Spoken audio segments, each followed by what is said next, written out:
da tribulação, mas ele voltará lentamente. E ele voltará para reinar e para estabelecer o seu reinado na terra. Ele volta sozinho? Não. Lembra da igreja que foi arrebatada? A igreja volta com ele. Esses que voltam com ele ficarão aqui por 1000 anos. 1000 anos, onde não haverá mais a guerra, mais fome, onde as armas de guerra serão transformadas em instrumentos agrícolas, onde os animais voltarão a viver em harmonia com os homens. E depois dos 1000 anos, Satanás é solto. E não me pergunte por que ele é solto novamente, porque parece que não faz sentido. Ele é solto e ele volta por um pouco espaço de tempo. Quanto tempo? A Bíblia fala pouco espaço de tempo. E nesse pouco espaço de tempo, aqueles que já estavam aqui, muitos serão enganados e vão seguir Satanás. E haverá a grande batalha final, chamada Batalha do Armagedon, onde de forma definitiva Satanás será destruído. Será preso e destruído e lançado no inferno. Depois que acontecer essa batalha, todos os mortos ressuscitarão. Aqueles que morreram sem Deus ressuscitarão para serem julgados. Julgados para serem condenados. Satanás será julgado e condenado. Essa é a divisão do período escatológico. Essa é a palavra que nós usamos, escatológico. Esse juízo final é chamado do grande juízo ou juízo do trono branco. Daí finda todos esses períodos históricos. Tá bom? Então eu fiz o que? Eu fiz uma linha do tempo aqui para vocês. Então vamos voltar lá no começo. E os sinais? Quais são os sinais? Resumindo para vocês, para tentar deixar mais raso a nossa conversa, eu vou destacar 4 pontos. Quantos pontos eu disse? 4. Eu gosto de simplificar o que é difícil.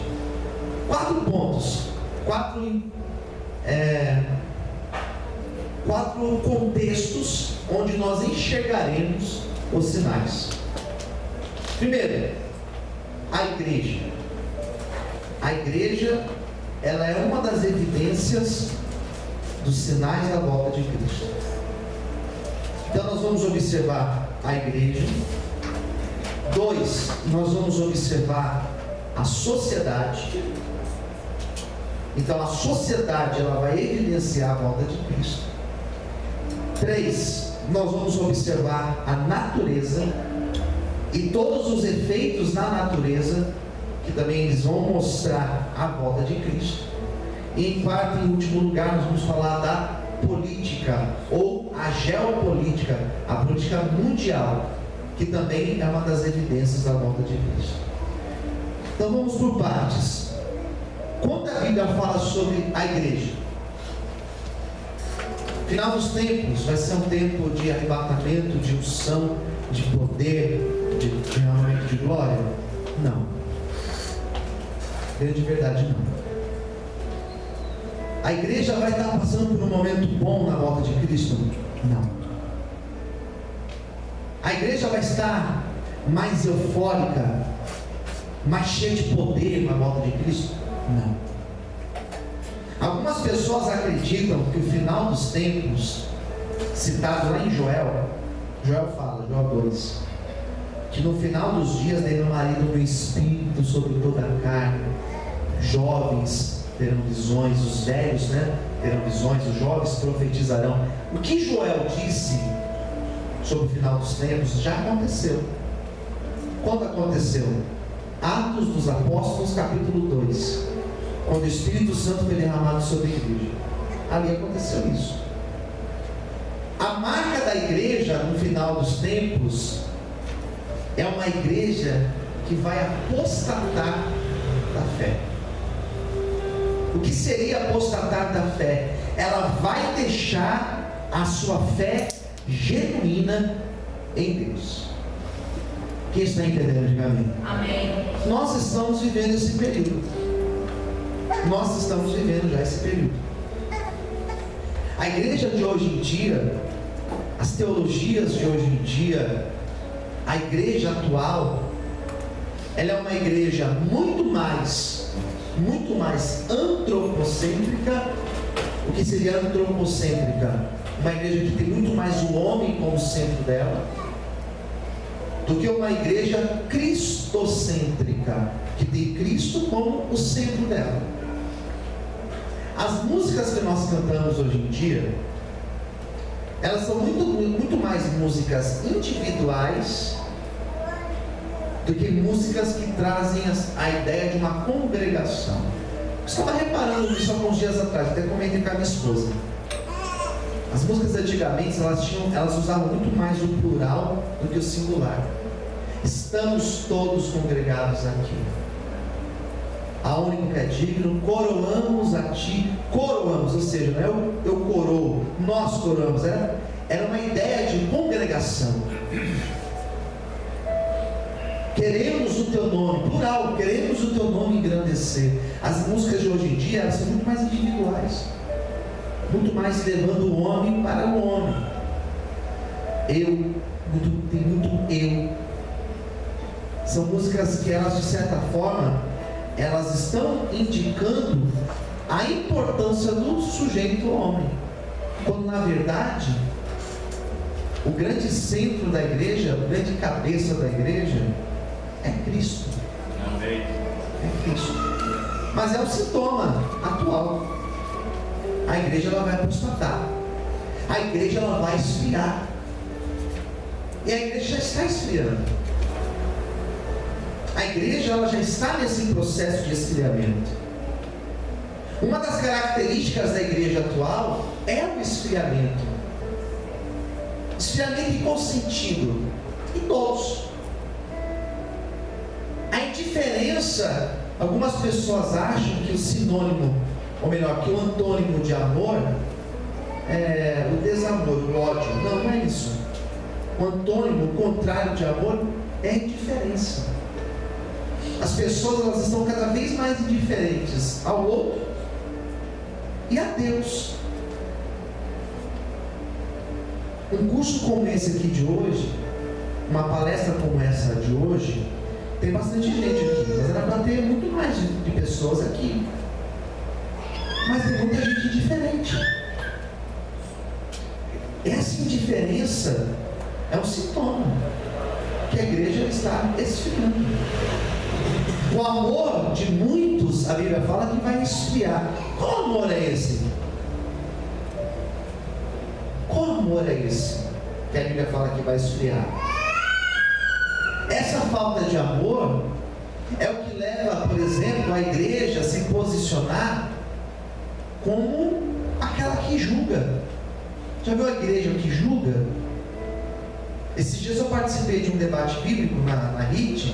Não sei quem assistiu aqui, quem não assistiu, depois pesquisa lá no YouTube. E a discussão na RIT que eu participei do debate, e eu nem me preparei para aquele debate. Não é porque eu sou negligente. Eu falei, não, isso não precisa nem preparar. A questão abordada lá era se a igreja poderia decidir se citou um caso lá, se naquele determinado caso a igreja poderia dizer, o pastor ou a igreja poderia dizer, se aquela pessoa poderia ou não tomar a Santa Ceia. É mais ou menos chegar no dia da ceia e eu falar aqui quem pode e quem não pode tomar. Eu falei, meu irmão, isso daí é impensável. Porque a igreja ela não tem a função de julgar quem pode e quem não pode. A igreja ela tem a função de acolher. Quem está entendendo de amém? E a igreja que não acolhe, ela não é igreja, porque ela é indiferente ao outro. Mas se o outro for ladrão, se o outro for um traficante, se o outro for, pense o que você quiser, o que você pensar, se ainda for isso, aqui tem que ter acolhimento e não julgamento. Então a igreja, quando ela entra nessa dimensão de julgar, é porque ela não ama, ela é indiferente ao outro. Quais são os sintomas? Essa indiferença. A igreja no final dos tempos, ela será uma igreja perseguida. E alguém fala assim: não, pastor, mas a igreja hoje, pelo menos no Brasil, a igreja tem poder.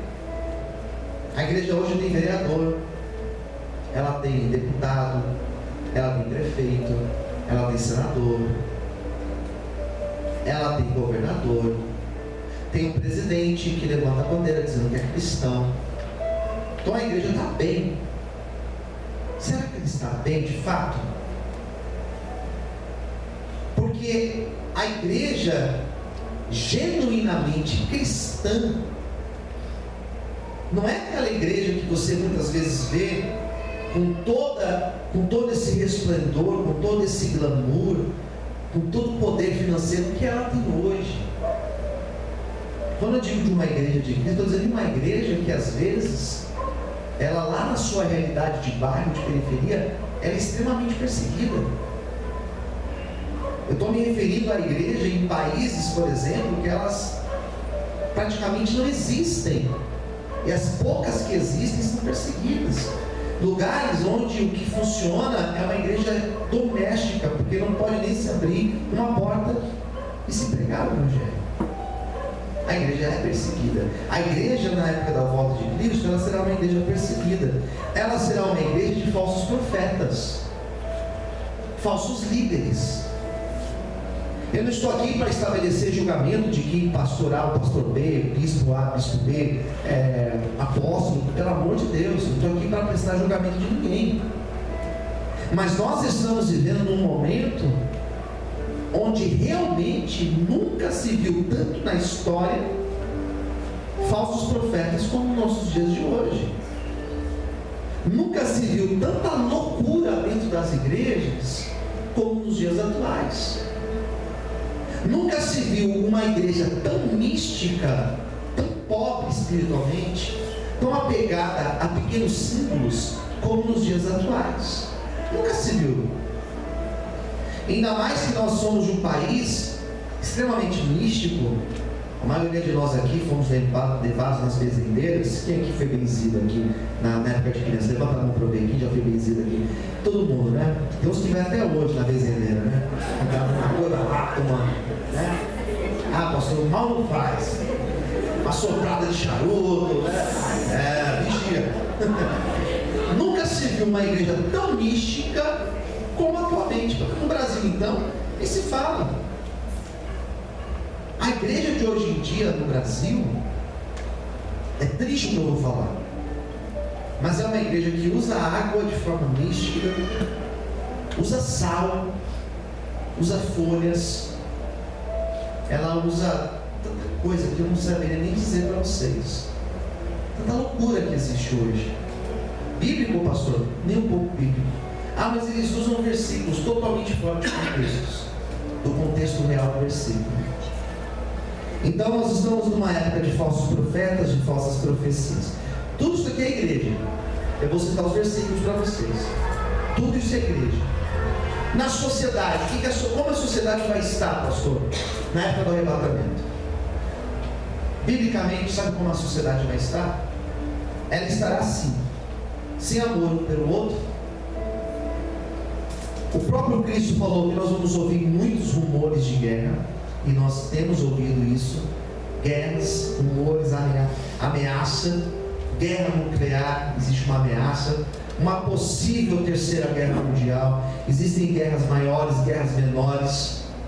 Nós temos países, por exemplo, bem pertinho da gente, como a Venezuela, que tem vivido um conflito interno muito forte, e eu poderia citar tantos outros lugares onde existem guerras. Às vezes nós falávamos de guerra, nós lembrávamos apenas do Oriente Médio, nós lembrávamos apenas de Estado Islâmico, mas as guerras estão cada vez mais presentes aqui. Então a sociedade ela vai estar desse jeito. O avanço científico, a Bíblia fala que no final dos tempos o avanço científico seria impressionante. Nós já estamos nesse avanço científico. A tecnologia tem nos cercado de uma forma impressionante. Tudo que nós fazemos girando em torno da tecnologia. Eu não preciso nem ficar citando exemplos aqui. Basta você ver o celular que você carrega, basta você ver o avanço científico na área da saúde, Basta você ver as pesquisas que existem, às vezes a gente nem está sabendo, que são coisas impressionantes que mostram esse avanço científico. E, em quarto lugar, a violência. Cada vez mais perto. E a violência é algo que a gente que mora em São Paulo, a violência está cada vez mais perto. Me lembro de alguns dias atrás, eu cheguei para minha esposa e falei assim: você viu? Acabei de ver aqui que teve um homicídio 2 ruas para baixo onde nós moramos, que é um bairro tranquilo. 2 ruas para baixo um homicídio. Eu falei: meu Deus, cada vez mais perto. E essa semana eu vi uma outra postagem lá na rua da minha casa, na esquina da minha casa. As câmeras filmaram uma jovem sendo assaltada. Então a violência está cada vez mais perto, cada vez mais perto de nós. Essa é a sociedade no final dos tempos. As tragédias naturais também é um terceiro foco que nós precisamos ter.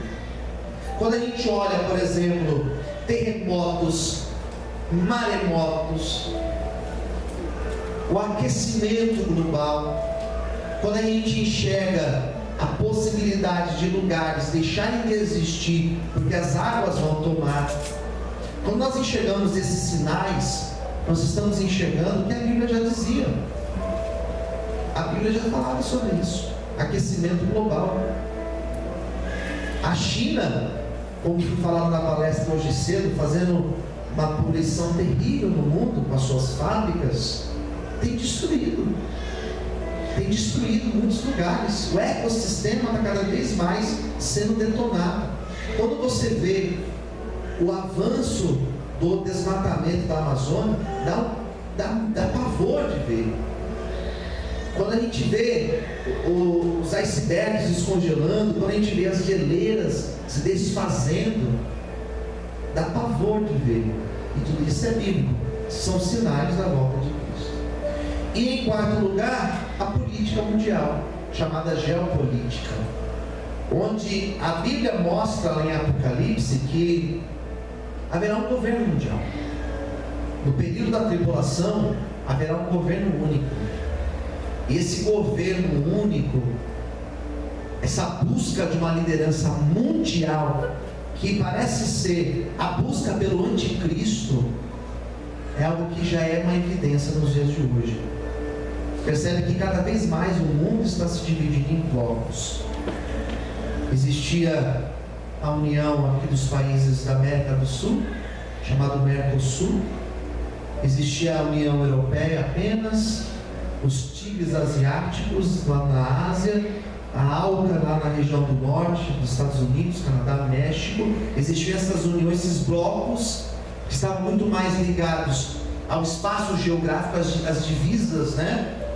Mas hoje em dia esses blocos estão cada vez maiores. Já existem pactos entre o Brasil, entre o Mercosul, fazendo, por exemplo, com a Europa, para se criar um governo único. Isso nada mais é do que apontar que ainda haverá um líder único, que possivelmente será o anticristo. Bom, eu quero falar de alguns textos agora, porque agora eu só fiz uma introdução, a verdade é essa. Mas eu quero agora começar a falar de textos. Eu quero começar lendo junto com vocês lá em 2 Pedro, melhor dizendo, capítulo 3. Lá na frente, tem os evangelhos. 2 Pedro, vai no final da Bíblia e volta, fica mais fácil. 2 Pedro, capítulo 3. A vinda do Senhor. E o versículo 3 diz assim. Eu vou ler, gente, para a gente ganhar tempo. Você vai anotando, tomando nota aí, depois você lê. Versículo 3 diz assim: sabendo primeiro isto, que nos últimos dias virão escarnecedores,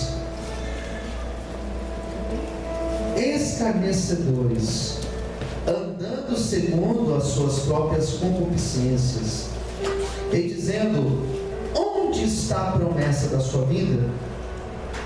Porque desde que os nossos pais dormiram, todas as coisas permanecem como desde o princípio da criação. Final dos tempos,